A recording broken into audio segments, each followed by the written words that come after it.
Se dice que un título es una promesa, ¿no? Y he aquí un título que se va con todo. El amor es un perro que ruge desde los abismos. JJ Maldonado, escritor peruano que nos está acompañando aquí ahora y con quien ya hemos conversado al menos en un par de ocasiones anteriores. Yo conversaba con él y le decía que me da gusto que estuviera publicando con regularidad, ¿no? Y encontrarnos, bueno, vamos a conversar un poquito acerca de esta novela suya, su primera novela, bastante alejada, diría yo, del minimalismo, más bien una suerte de apuesta maximalista expresada en este título que tanto me ha llamado la atención además, y que habla de las correrías, las aventuras y desventuras de un muchacho llamado Diosito, que a bordo de su BMX y con su chullo infaltable, bueno, estará buscando trabajo en primer lugar y luego ya tendrá una aventura de la cual muchos detalles no contaré, pero hay algo sin duda de rápido, de violento y vertiginoso y remezclado, hay mucho de collage y de cultura audiovisual en esto que ha escrito JJ Maldonado, que está aquí con nosotros. Muchas gracias por estos minutos para Entre Libros, Joe. Ojo, muchas gracias a ti. Qué alegría verte de nuevo después de ya bastante tiempo que ha pasado desde la última vez que conversamos. La última Sí, pues, entrevista creo que fue con Leo Ledesma, con el que exactamente. conversamos y sí. Muchas gracias. No, no, no, un gusto. Bueno, oye, ¿qué libro este? Yo decía que un poco como que se va con todo. Pienso en el título, pienso por ejemplo en el nombre del protagonista, ¿no? No Ajá. me había encontrado yo un libro con un protagonista llamado Diosito. Me llamó mucho la atención, además el tono irónico que puede tener por momentos tal nombre para un personaje como este que vive pues rodeado de miseria y de violencia en el Callao. Comenzaré por esta pregunta. ¿Cómo Ajá. se pone un nombre pues, a un personaje? O en este caso, el nombre de este personaje en particular, ¿cómo vino a ti? Claro, sí, es una de las cosas más interesantes que ha pasado porque ha conectado mucho con los lectores el tema del nombre del personaje, ¿no? Ajá. A mí me interesa mucho cuando yo leo o cuando encuentro alguna novela, un nombre icónico que me haga recordar siempre algunos de estos nombres, ¿no? Mm, Igual, no solamente en libros, sino también en series de televisión, en cómics, en mangas. Eh, entonces, yo cuando o sea, cuando empecé a armar, digamos, esquematizar cómo se iban a llamar los personajes, porque yo cuando escribo, sobre todo para una novela, me organizo mucho más, soy más consciente del futuro proceso que se viene, ¿no? Hay una armazón, hago pequeñas biografías, que a veces no se cumplen tal cual en el libro, porque se va desarrollando de una manera más autónoma, pero claro. siempre parto de algo, ¿no? Entonces, ahí, en ese momento, busco los nombres que puedan calzar, que a mí me gusten. Entonces, yo pensé a modo alegórico también, ¿no? Como bien decías, también irónico al mismo tiempo, pensar en un nombre como Diosito, ¿no? Dios, como Dios, en realidad, como Dios, ¿no? Ajá.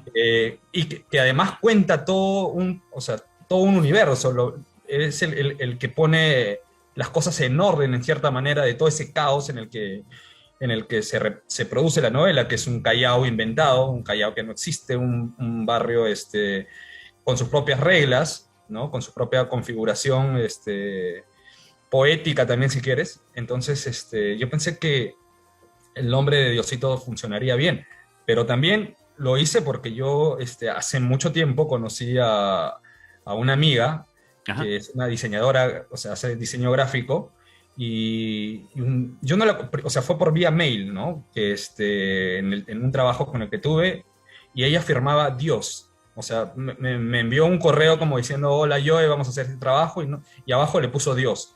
Y Ajá. yo me quedé como que, ¿qué? ¿Qué es esto? Mm, Y entonces luego le pregunto, ¿te llamas Dios? Sí, sí, me llamo Dios, me dijo. Y era una chica, ¿no?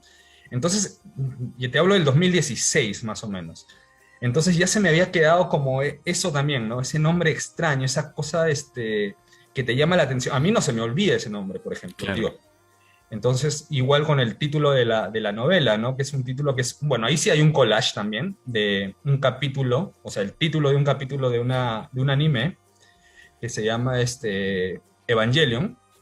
Tiene un capítulo, ¿Cuál es el capítulo? ¿Cómo se llama el capítulo? el capítulo se llama, es largo, a ver, no recuerdo muy bien, pero es más o menos así, como que el, el monstruo que pedía amor a gritos desde el abismo, desde el fin del mundo, una cosa como esa, ¿no? Okay. Yo mezclo esto con es el capítulo 9, ¿no? Seguramente por ahí ya lo van a encontrar. Y yo lo mezclo esto con un verso de Bukowski, que es el amor es un perro del infierno. Así Entonces, es. mezclando, por ejemplo, poesía, que sería lo de Bukowski, con el lado del anime, de la cultura popular japonesa, hago este collage y sale esto, ¿no? El amor es un perro que ruge de los abismos. Y sí, pues se va con todo, se va con todo. Efectivamente, o sea, es un título como para ponerlo en letras mayúsculas y muy grandes en algún lugar, ¿no? Yo hablaba de esta cosa Ah, maximalista y audiovisual también, ciertamente, que el libro la tiene. El protagonista, por ejemplo, ciertamente es una persona que ve mucha televisión. sí. Y tiene una gran cultura en ese sentido. De hecho, la cultura del anime que mencionas tú y dentro de ella, pues, diversas manifestaciones como por ejemplo el hentai, que vendría a ser la pornografía a partir de los dibujos animados de esta que se producen pues en el Japón, son parte de la trama, ¿no? Hablaremos también de eso, pero quería permitirme leer un pedacito del libro para los lectores, pero un poco para que se ubiquen en las coordenadas, ¿no? Esto es el capítulo 11. Voy a leer rapidito para que ustedes vean más o menos de qué clase de Ah, personaje estamos hablando, que tiene su cuota entrañable también, pienso. Bueno, un par de días después encontré trabajo. No fue precisamente lo que buscaba, pero de todas formas lo acepté. Tras una peleada pugna por el puesto con otros desempleados de Lima, cogí una de las vacantes de barredor y limpiabaños oficial del Estadio Miguel Grau del Callao. Pese a la mala pinta del empleo, había un beneficio irresistible, entradas gratis para todos los partidos del Sport Boys y de la Academia Cantolao. Como era natural, el fútbol no me gustaba para nada. Yo era skater y biker, jamás peloter. Pero sabía que no podía desperdiciar la oportunidad de sacar unos billetes vendiendo los pases libres a los hinchas del bloque. Y me voy a soltar un párrafo. Dice, cuando al fin llegué a la ventanilla principal, dejé mis documentos, esta vez sin exagerar en mis datos, y los oficinistas del estadio me hicieron algunas preguntas de rigor. ¿Experiencia profesional? Ninguna. ¿Trabajos anteriores? Ninguno. ¿Estudios superiores? Ninguno. ¿Recomendaciones? Ninguna. ¿Antecedentes policiales? Ninguno. ¿Carnet de conducir de moto o auto? Ninguno. ¿Diplomas o certificados? Ninguno. ¿Ambiciones dentro de su puesto? Ninguna. Para mi sorpresa, fui contratado. sí. Y bueno, la novela también cuenta que hacen esto precisamente para luego poder explotar a las personas, contratar a quienes están por más debajo en las Ajá. calificaciones. Es un poco el entorno en el cual se mueven los personajes. Sí, es más o menos la parte también graciosa del libro, porque tiene mucho humor. El libro Mm, tiene, o sea, a partir de ciertas cuestiones violentas, de la miseria, o la marginalidad, la miseria, todas esas cosas que se puede vivir en ciertas periferias, no en todas, obviamente, hay humor. Hay humor porque yo recuerdo una frase de una escritora chilena, más o menos de mi generación, que decía, este, hay, cuando se es pobre, se tiene que tener mucho humor, ¿no? O cuando se ha sido pobre se puede tener mucho humor, o se mm. debe tener mucho, porque o cuando uno sufre mucho, ¿no? Con la pobreza, con las calamidades. Y entonces me pareció interesante eso, ¿no? Porque si no se podría volver un catálogo solamente de puros horrores. Y no, entonces yo trato de jugar con esto en la novela. Y sí, por ejemplo, esta lista que haces, o que está en el libro y que has leído, es también un guiño, por ejemplo, a una película, Ciudad M, ¿no? Cuando M se va a buscar trabajo y le preguntan, le hacen 2 o 3 preguntas, ¿no? No como estas. Y él dice, no, no tengo experiencia. ¿Tienes, no sé, alguna recomendación? No, no tengo. Pero a M, al contrario, no lo contratan. En cambio, a Diosito sí, ¿no? A Diosito sí lo Claro. contratan, ¿no? Y Y, ahí y, está el... Encuentro interesante lo que mencionas tú, un poco lo que, esta palabra que yo usaba hace un rato, collage, quizás no sea una palabra precisa o exacta, pero de la manera como también hablas acerca del libro y del proceso de creación, es evidente que eres un escritor que toma referencias de varios lugares y, bueno, juega con ellas, ¿no? Ujú. Lo encuentro interesante además porque me parece que pueden haber todavía algunas personas que desde un punto de vista purista puedan pensar que la creación tendría que tener algo de comillas auténtico. Claro. Ahora sabemos todos que la creación siempre es remezcla, ¿no? ¿Cuál sería tu punto de vista en torno a esto? Bueno, yo creo que desde ya la aparición del Internet ya no podemos pensar necesariamente en que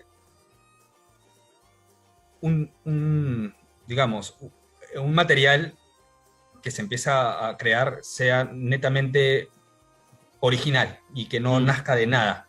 El Internet, por ejemplo, están yo tenía o sea, yo lo pensé así tal cual, como si fuera una cuestión del internet, porque el libro también tiene mucho internet, ¿no? Sí, Está el tema de las mashup, que son esas páginas web híbridas que se van creando a partir de muchas cosas. Por ejemplo, está Trivago, ¿no? Que utiliza el Google Maps, que utiliza YouTube, o sea, y todo lo arma en una sola página y que se vuelve autónoma de sus propias referencias, ¿no? O sea, de sus propias fuentes, digamos, pero está claro. construido a partir de muchas fuentes.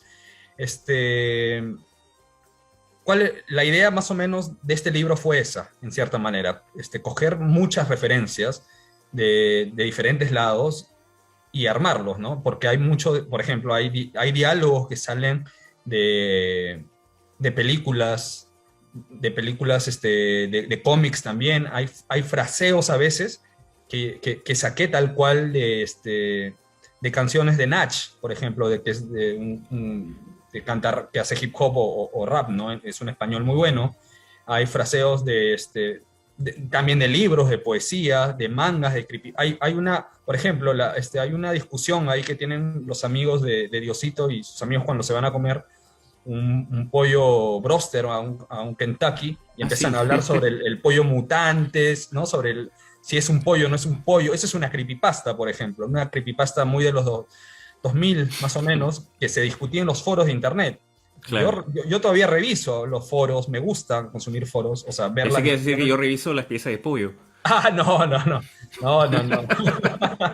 Entonces, cuando veo este tipo de cosas, yo voy mezclando y armando y poniendo, y también hay frases de libros, hay frases de música, o sea, es un todo, pero al construir ese todo coge autonomía, ¿no? Se vuelve ya un libro que, que, que se emancipa de sus referencias y crea su propia originalidad, porque ya, no sé, hay un documental muy bueno que lo recomiendo, que está en YouTube, Ajá.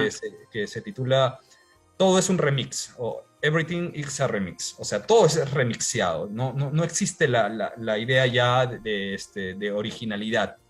La idea de originalidad ya parte desde los derechos del autor, que es muy contemporáneo, esta idea de que este, todo tiene que ser verificado ¿no? Es Pero verdad. viene el Internet y anula todo eso, lo mezcla, lo samplea, lo mezcla, ¿no? Y eso es algo que yo quería darle al libro, porque no solamente me interesaba el espíritu, o sea, las referencias visuales, digamos, o sea, que haya menciones al anime, a la pornografía, a la televisión, a la música, a los deportes extremos, que eso es la parte visible, que uno cuando está leyendo lo ve. Pero Mm. también me interesaba la parte invisible, digamos, del libro, la parte que no se ve cómo está construido, desde una perspectiva del smash up, creo es, ¿no? Que es o sea, del Mashup, internet. sí. Ajá, entonces que se va a mezclar. Yo quería que haya esa coherencia, ¿no? Esa coherencia y ese juego estructural, ¿no? Lo encuentro fantástico. Pienso que ha sido así, siempre así en el arte, ¿no? Luis Hernández, por ejemplo, poeta peruano, decía, Claro, creo en el plagio y con el plagio creo.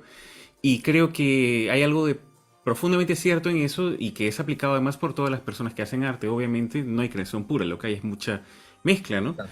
Me interesa 10 palabras tuyas sobre Gabriel García Márquez y Jim Morrison. Para nuestros amigos que nos están siguiendo por Facebook, verán Ya. que JJ tiene dos pósters bastante visibles en las paredes de su cuarto. Yo, Sí, que es siempre una cosa interesante de esta clase de entrevistas, pues los pósters hablan de admiración sin duda, ¿no? sí, ¿Qué sí, hay con sí. García Márquez y con Jim Morrison? Bueno, de Jim Morrison me gusta mucho la poesía que hace. Me gusta mucho su lirismo, ese Ajá. lirismo, digamos, incluso cósmico que podría tener y que se presenta en muchas de sus canciones con The Doors, ¿no? Por ejemplo, si uno empieza no a cantar, sino a, a reproducir mentalmente muchos de los temas que él tiene, se encuentra con poesía pura, ¿no? Oh, sí.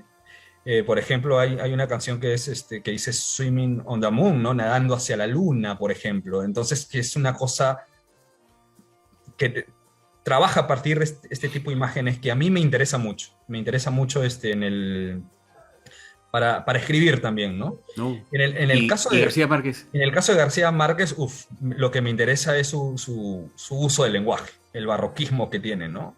Este Claro. juego desmesurado, este juego florido, Mm, ¿no? Pero que no mal suena, que no te aburre, porque a veces hay también escritores muy floridos que hace que el lector como que, oye, se está perdiendo mucho en la floritura y o sea, ¿qué pasa con la acción del relato, no? Pero García Márquez no, García Márquez hace ese trabajo con el lenguaje que te hipnotiza, ¿no? Hay una cuestión que yo recuerdo, Vargas Llosa decía de Gabo, ¿no? Que tiene un tono bíblico, un tono sí, épico, ¿no? O sea, exactamente. se siente eso como si nos estuviera hablando, no sé, Dios o las escrituras. Entonces, eso me gusta de García Márquez, ¿no? Y sí, a los dos para mí son como que los tótems tutelares, ¿no? De, Eso veo, qué interesante. Em, Diría yo que todo libro siempre, pues, evidentemente encierra una intención oculta. A veces incluso esa intención no es evidente para el propio autor, ¿no? Pero hay un deseo de comunicar algo en esta historia, ¿no? Que hay un sentido de la urgencia, siento yo también. sí. Cuál sería tu intención en ese caso? Si es que tal pregunta es posible, o qué te gustaría que un lector sacara de este libro.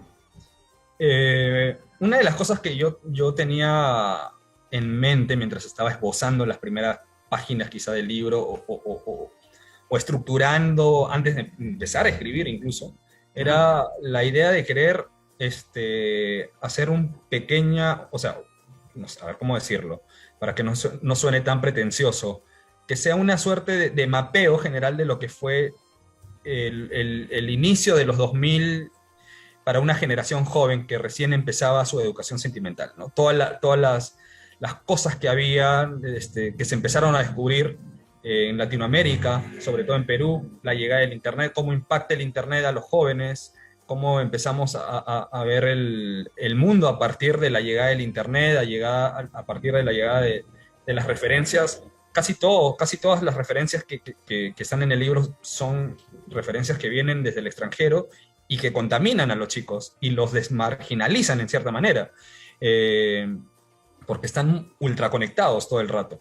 Es verdad. Entonces, a mí me interesaba hacer ese mapeo porque yo recuerdo que, o sea, en algún momento empecé a revisar producciones peruanas jóvenes, o sea, de mi generación, por ejemplo, y todavía no había una novela. No había una novela que hablara sobre los 2000, digamos, Ah, o sobre una novela generacional en cierto sentido.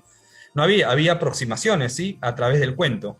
Y, pero no había una novela, o sea, por ejemplo, hay novelas que están, o sea, de una generación ya mayor a la mía, que hablan sobre los 90 sobre claro. el tema de la La dictadura de misma Fujimori, Ciudad de claro, M, por ejemplo, que por mencionabas tú, ejemplo, ¿no? Claro. exacto, de los 80 o también sobre el terrorismo, pero en cambio mi generación en los 90 éramos muy niños todavía, estábamos en Claro. la calle, estábamos haciendo otro tipo de no, teníamos las referencias, digamos, del terrorismo muy alejados por lo que nos contaban nuestros padres, o del fujimorismo de otras maneras. Yo no digo que no haya casos, quizás que sí hayan tenido una relación directa, es posible, ¿no? En la mayoría de casos que yo conozco, no. Incluso en la antología que sacas, Ricardo Zumalabia menciona que nuestra generación está como que más alejada, ¿no? Y está más cercana a otro tipo de referentes. Entonces, yo cuando vi eso no había pues una novela o algo que todavía mapeara todo esto, ¿no? Habían novelas que sí se sucedían en los años 2000, pero no era una novela que buscaba referencialidad con generacional, ¿no? Entonces yo dije, no, yo creo que puedo hacer esta novela, además tengo acá una historia que contar y desde un punto de vista de un joven, ¿no? Claro. Que puede más o menos empezar a mapear un poco. Y me interesó. Yo creo que es como que la primera novela que podría, no sé, la primera piedrita, digamos, para que de repente van a venir, y yo creo que sí, más novelas que ya configuren todo esto, ¿no? Porque configura una época, en Oh, cierta sin manera. duda, sin duda. Es un universo, ¿no? Bueno, varios aspectos allí. Me dice por acá Kimberly que el tiempo se está terminando. Da para toda una discusión el erotismo presente o la manera como Bien. dibujos animados pueden, digamos, ser parte de la vida emocional, imaginaria, erótica de un adolescente, que me parece que es un tema que el libro ciertamente toca. Pero bueno, felicitaciones por el libro. Aquí JJ Maldonado acaba de publicar, bueno, ya hace algunos meses, ¿no? Pero estamos conversando aquí con él esta novela que le está yendo bien, además. El amor es un perro que ruge desde los abismos. Muchas gracias por estos minutos para Entre Libros, Joe, que estés muy bien. Gracias, no, gracias a ustedes. Pueden encontrar, leer el libro. Y nada, cualquier cosa, conecten conmigo y yo muy feliz de conversar acerca de literatura y todo este tipo de cosas. Muy bien, nos estamos viendo, Joe, que estés muy bien.